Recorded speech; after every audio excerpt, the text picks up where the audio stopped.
Hi everyone, I'm Aishwarya Reddy, founder of Khenshu. Today we're sitting with Mrs. Ambika Raje Ghorpade from the Royal Maratha state of Sandur. She's somebody who beautifully connects with her world of sarees, heritage, handicrafts, and it's something that we both deeply connect on. Firstly, thank you Aishwarya for having me here in your beautiful store. I can see some beautiful timeless pieces all around. Today we're going to be talking about heirlooms, rituals, and aura that makes a space. So let's start. If you had to describe home in 3 words, what would they be? 3 words for my home would be cozy, comfortable, welcoming. Same. I love a cozy home, and I love the warmth that it brings into the space. Next question. If there was one heirloom from your home that holds deep emotional meaning to you, which one would you pick? It would be these low stools. They were called bajots in Gujarat. At least they were called bajots, low stools.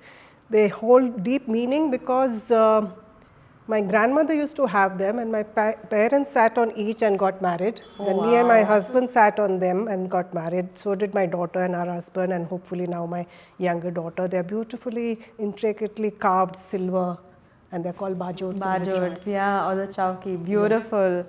And my parents have always talked about having these 2 chairs and using them in a wedding and passing them on to the next These are, generation. Of course, low stools which are used for the wedding or maybe for different ceremonies. And beautiful. And they've now used it for so many times that it holds a deep and I'm meaning. sure it brings back memories every time you have a look at it. So how do you feel about creating a new kind of heirloom, something that you make or choose today that can become a legacy for tomorrow? That would be lovely to create an heirloom which would become a legacy, something the future generation could talk about, have a nice story around it. It would be nice to create an heirloom like that. Yeah. Do you think you would end up creating an heirloom to pass on to your kids? Definitely. It would be nice. Like I said, some story around it which the future generation talks about. Do you consciously bring in heritage into your interiors or the materials or even the art or rituals that you practice? Yes, Aishwarya, I don't know whether consciously or unconsciously, but you can see my heritage seeped in deeply in the way I live, way I dress, the way I do up my home for every day or even when there's a festival. I do think the heritage seeps in into all my... And your Instagram says a lot about it. I feel there's a lot of heritage that you bring into every space. Every styled interior corner has such interesting decor pieces, and it's just interesting having a look at all your posts. Thank you. What's the one design detail from an old home or palace that has stayed with you? An old home design, maybe there was this huge swing that my grandmother used to sit on, and we as kids used to run to her whenever we wanted something. It was a beautiful swing with the pillars were the ends were silver, and even the rods or were links, and after every 3-4 silver links there was either a bird or an animal. Oh, beautiful. It had beautiful detailing, and that kind of stays with me. I always remember that swing and my grandmother sitting on it. Beautiful. For quick context, where was your grandmother from? So everybody... She was from Saurashtra, Gujarat. Beautiful pieces also from Gujarat, yes, and I'm sure it would have been... You know how it was those days, silver was like steel, so everything was... So it was a beautiful swing, and more so the memory of running to her and her sitting on that large swing, and whatever you wanted, she'd made sure that we got it. I feel sarees carry such a huge emotion, and today I'm wearing one of my mother's beautiful saree, one that I call a heirloom piece. And every time I go to my grandmother's house, I'm always looking to, find a little piece that I can keep of her for her memory. And it's something that carries on with me every single time I wear it or use it. I always end up thinking about them and just smiling. But beyond what we wear, I also feel heirlooms exist in how we live, the rituals we pass down, and also majorly furniture. And that's what I love, doing through Khenshu, creating pieces that last a lifetime, that can be passed on to the next generation, and also just creating a piece that holds such good emotional energy and value that it's actually worthy of passing on to the future generation. I have amazing memories, you know, in my grandmother's house as well. So, is there a small ritual that helps you reset or transform your space? It can be anything from like lighting an incense or like maybe rearranging the flowers of the space or anything that you think changes. I feel any place, moment you put fresh flowers, moment there are fresh flowers, maybe a few candles here and there, soft music, your favorite ghazals flowing, and a well laid out table with beautiful tablecloths, it immediately energizes the place. It definitely does. Definitely. And I love candles that smell, Yes. you know, like freshly baked goods. Love fresh flowers. What does timelessness mean to you in how you live, dress, or even design the space? Timeless would be maybe effortless elegance, something which is simple but effortless. It immediately shows whether it's your design, in your designing, in your wearing, in your home. Moment it's effortless, moment it's simple, it's timeless. And I think it's also like a little inborn. Yes, maybe. If you were to create a modern day heirloom today, it could be a sari, a chair, a story, or even a belief. What do you think it would be? A heirloom would be maybe a beautiful, maybe a carpet. Definitely it would be something which the future generations don't want things which will be locked away in the cupboard. They want something which they can use. They can use. So maybe a carpet, a beautiful silk carpet with a monogram which would go on for generations. Maybe that. That would look really pretty. Yeah. Maybe we should make one for you. What would you want your next generation to inherit? It's not an object, but more like an emotion or value. What would you want them to inherit from you?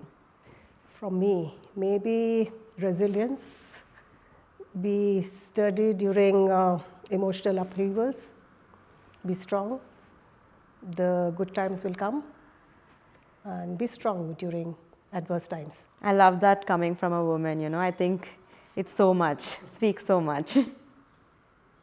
So next we move to a quick 25 question round.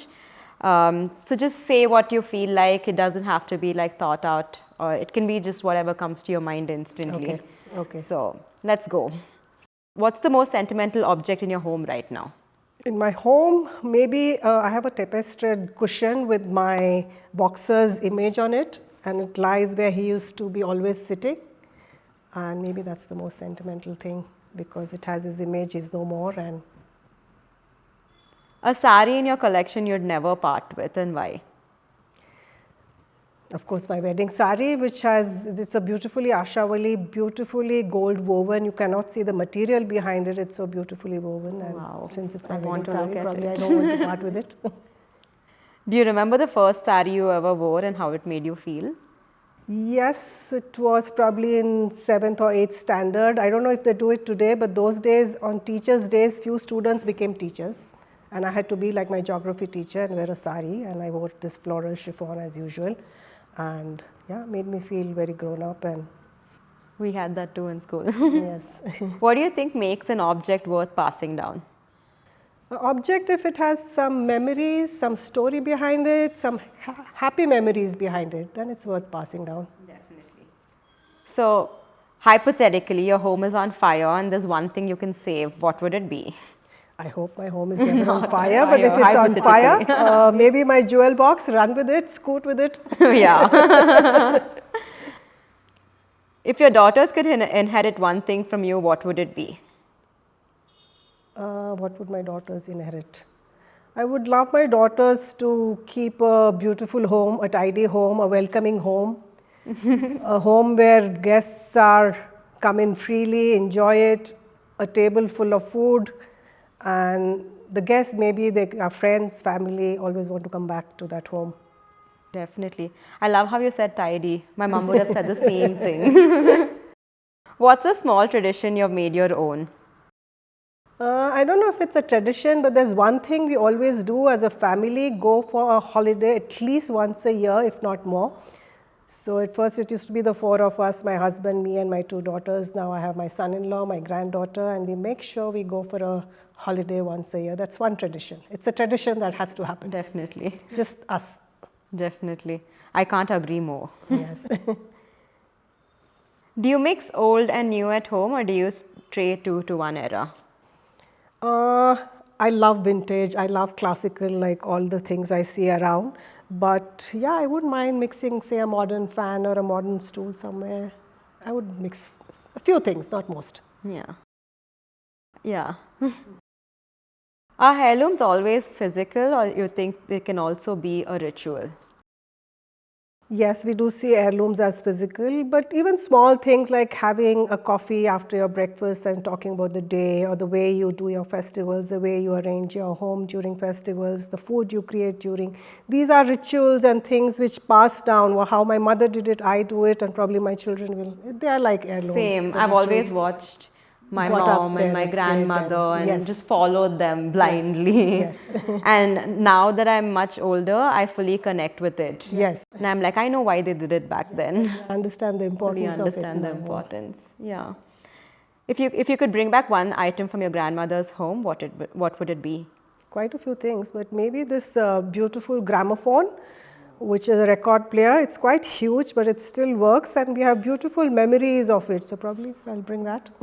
For your music nights? Yes, it still works. It's working beautifully. Oh my so. God, lovely.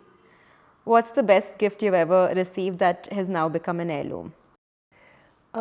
Maybe like I said, my grandmother from Saurashtra, Gujarat, they have this typical gold jalar kind of necklace, which my mother gave me during my first housewarming. It's been in the home for generations, Oh, wow. so that's a beautiful piece that I love, and it's an heirloom. And you can never recreate that, I'm never, sure. never. Yes, and you don't see pieces like Yeah, you that. don't so see I pieces feel like lucky that. to have it, and it has a lot of memories attached to it. What do you collect when you travel, like consciously or unconsciously? Sarees, Sarees, jewellery. yeah. But now I like my crockery, cutlery, maybe if I liked a carpet, maybe a painting or things like that. But definitely things which are usable, not something which will be tucked away and kept away. And now we don't buy curios. Earlier one Yeah. liked curios, but now I think it's more usable things. Do you see saris as memory keepers? Oh, definitely. Each sari has such a story behind it. The weaver, from where he came from, how he wove, how he made sure the textile went further. It has stories. They're definitely memory keepers, the saris. And then who wore them and how they passed on to. Yeah. Have you ever repurposed her heirloom into something different and new? Actually, no. I've never repurposed. I have my earrings as they are. I have my furniture as it is, my sari as it is. I like it that way. I like them to be vintage. I like them to be how they are. No, I'm not. And I think it adds character as well. Yes, and they come back into fashion. So just hold on to them. I've realized that all my grandmother's saris are currently trending. Yeah. Like they're all over, but they can never be remade. One item you hope future generations associate with you? You think the future generations are going to talk about us or think about us? Definitely. But if at all, maybe yes, that I was a kind soul who wore beautiful saris. Yeah. Your favorite place to find soulful and handmade things? Definitely India. India. So many places India. I would go into Gujarat and get the patolas and bandhanis, or go into the bylanes of Jaipur and pick up the marble inlay, or their lerias or their poshaks, or go up Madhya Pradesh. I could just keep talking. Yeah. But any of the bylanes of India. Definitely. What corner of your home feels most like you? There's this small little corner in the sitting area which has my favorite cushion, my water flask. It has a poof which opens. It has all my necessary things inside that. That's the area that feels like home. Do you believe luxury and emotion can coexist in design? Definitely. I don't think if there is no emotion behind a design, would it be luxurious? There has to be some emotion when you design things. I'm sure you know that. Yeah. Each of your piece has come with some kind of emotion. Yeah, and everything has a story to tell. Yes. What's a small ritual that helps reset your space? Definitely fresh flowers, candles, lovely music, maybe my favorite ghazals. and a glass of wine maybe, completely. If Khenshu designed a heirloom piece inspired by your life, what would you make it, and what would you say? Well, Khenshu, which makes the most beautiful, timeless, bespoke pieces, if they had to make something for me, maybe it would be a mixture of a beautiful textile interwoven into maybe a bed bench, and it would say, beauty lies in simplicity. Definitely, we should definitely make that. Yes. Maybe do a capsule collection soon. Would love that. We're at the end of the questions actually. Thank you, Aishwarya. It was absolute pleasure. Same here. Lovely, having you here, and I've just been such an admirer of your style. Thank you. And it was so nice just sitting with you and having this conversation today. Thank you. I feel so happy to be in this beautiful store which has such beautiful pieces. Thank you so much.